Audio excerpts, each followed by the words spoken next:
Guys इस movie के start में हम देखते हैं कि एक ट्रक ड्राइवर अपनी डेस्टिनेशन की ओर जा रहा होता है। उसे रास्ते में एक आदमी लिफ्ट मांगता है। वो आदमी काफ़ी अजीब लग रहा था क्योंकि उसने एक अजीब सी कैप पहनी हुई थी एंड उसके पास एक बैग भी था।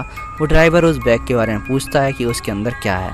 ड्राइवर को लगता है कि उसके अंदर पैसा है, तो वो उस आदमी को धक्का देकर ट्रक से निकाल देता है एंड उसे काफ़ी मारता है। वो उसके बैग को छीन लेता है एंड ट्रक में जाकर उस बैग को चेक करता है, जिसमें उसे पैसा तो नहीं मिलता बट उसमें किसी प्रकार की शील्ड थी। अब इससे पहले वो ड्राइवर आगे जाता, स्कैरी डीमन उसके ऊपर हमला कर देता है एंड हम उसके चीखने की आवाज़ को सुनते हैं एंड इस तरह ये मूवी स्टार्ट होती है। गाइज नेक्स्ट डे की मॉर्निंग में हम सू नाम के स्टूडेंट को देखते हैं जो कि न्यूज़पेपर को रीड कर रहा होता है, जहाँ हम एक ट्रक ड्राइवर की डेथ की न्यूज़ को देखते हैं।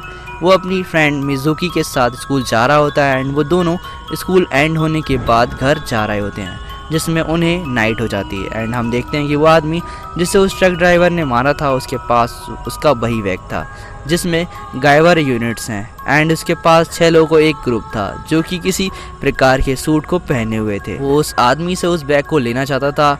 गाइज इन्हें क्रोनोस कहा जाता है, जबकि वो आदमी मेलमोट है। गाइज इनके पास स्पेशल एबिलिटी होती है कि वो एक मॉन्स्टर में बदल सकते हैं, जिन्हें यहाँ जेनोइड्स कहा गया है। गाइज जैसे जैसे आप मूवी देखते जाओगे आपको सब समझ में आ जाएगा। सो गाइज वो मेलमोट जेनोइड में बदल जाता है एंड उस जेनोइड से फाइट करने के लिए उस ग्रुप का एक आदमी ग्रेगोल भी जेनोइड में बदल जाता है। अब उसके बीच फाइट होती है लेकिन ग्रेगोल मेलमोट को आसानी से हरा देता है। वो उसकी बॉडी को क्रश कर देता है एंड तभी एक ब्लास्ट हो जाता है जिससे 3 गाइवर यूनिट्स पूरे क्षेत्र में बिखर जाते हैं एंड जिसमें से एक यूनिट सू के पास पहुंच जाता है जिसे वो उठा लेता है और उसके छूते ही उसे अजीब सा लगने लगता है और वो उसे फेंक देता है। लेकिन तभी उसके साथ कुछ अजीब होता है और उसे देखकर लग रहा होता है कि कोई उसे कवर कर रहा हो और वो एक रिवर में गिर जाता है। मिजुकी को कुछ समझ नहीं आता, तभी क्रोनोस का एक ग्रुप वहां आ जाता है जो कि मिजुकी को पकड़ लेता है, जिससे मिजुकी बेहोश हो जाती है। तभी सू एक गाइवर के रूप में अचानक पास की नदी से बाहर आ जाता है और ग्रोगल के साथ फाइट करता है। यहाँ हमें गाइवर की पावर का पता चलता है जब वो अपनी पावर से ग्रोगल नाम के जेनोइड को आसानी से हरा देता है।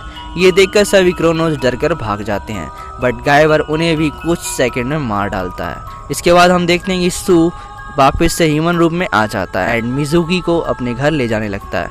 अब अगले दिन स्कूल में उसके 2 दोस्त ताकाया और मोरियो अचानक से मारे जाते हैं। ये देखकर सू और उसके सभी क्लासमेट्स डर जाते हैं। वो भागकर सिक्योरिटी ऑफिसर के पास जाता है लेकिन उसे भी किसी ने मार दिया होता है एंड हम फिर सू को एक ऑफिसर के पास देखते हैं जहां सू को लगता है कि उसके फ्रेंड की डेथ की इन्वेस्टिगेशन के लिए उसे बुलाया गया है बट जल्दी उसे पता चल जाता है कि वो उससे गाइवर यूनिट के बारे में पूछ रहा है। वो उसे उसकी फोटो भी दिखाता है। अब क्योंकि उसे कुछ पता नहीं था सो वो मना करता है। सो अब वो ऑफिसर सू पर गुस्सा होते हुए कहता है कि यदि उसने गाइवर यूनिट के बारे में नहीं बताया तो उसकी गर्लफ्रेंड मिजुकी को मार दिया जाएगा। वो उसे रोकता है बट ऑफिसर उसे मारते हुए गाइवर यूनिट के बारे में पूछता है और एक जेनोइड में बदल जाता है।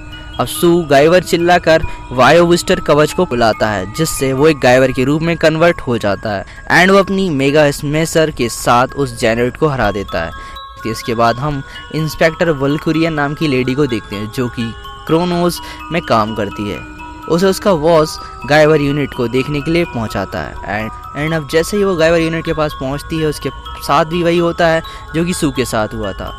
वो भी एक गाइवर बन जाती है। ये सब देखकर सभी लोग डर जाते हैं। अब जैसे ही उसे टच किया जाता है वो वापस पहले जैसी हो जाती है और वो बेहोश हो जाती है। इसके बाद सीन सू के पास जाता है जहाँ सू को अपने फ्रेंड की डेथ से काफ़ी बुरा लग रहा होता है। सो वो घर से बाहर जंगल में होता है क्योंकि उसे लगता है कि यदि वो अपने घर वापस गया तो फिर कोई उसका करीबी मारा जाएगा एंड उसे मिजुकी की भी काफ़ी याद आ रही होती है एंड वो अपने बचपन को याद कर रहा होता है कि वो किस तरह मिजुकी से मिला था। लेकिन तभी उसे मिजुकी के साथ हो रहे टॉर्चर के बारे में याद आता है।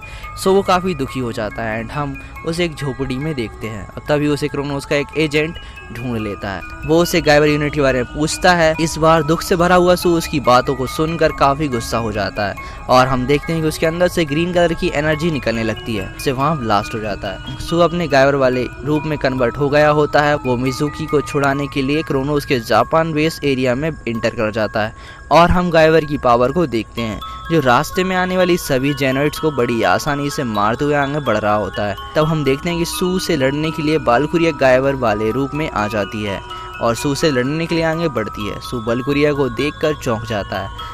तब वो अपना इंट्रोडक्शन देती है, लेकिन अब क्योंकि वो क्रोनोस की साइड थी सो अब वो दोनों के बीच फाइट होती है और उनकी पावर से वो बेस डिस्ट्रॉय होना शुरू हो जाता है।